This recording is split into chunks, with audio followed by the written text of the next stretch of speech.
Oh my God, ఏంటి ఇలా వెరైటీగా ఉంది, ఎరుపు ఆకుపచ్చ, దీని షేప్ కూడా చాలా షార్ప్ గా.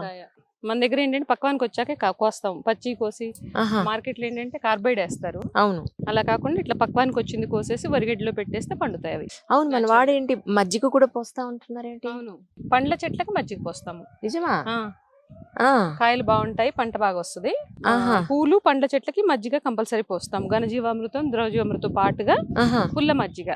ఓ 7 days దాన్ని, ఇప్పుడు మనం పాలు తీసిన తర్వాత వెన్న తీస్తాం కదా, మ్. కాగబెట్టి తోడు పెట్టి బిలోన మెథడ్లో నెయ్యి తీస్తాము. ఉమ్, సో ఆ మజ్జిగను 7 days పులో పెడతాము.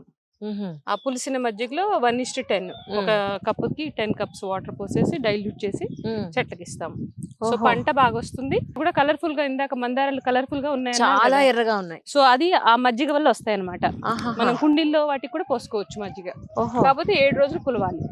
ఓకే ఓకే, దాంతో పురుగు రాదు, ఆ. చాలా బలము, టేస్ట్ బాగుంటుంది.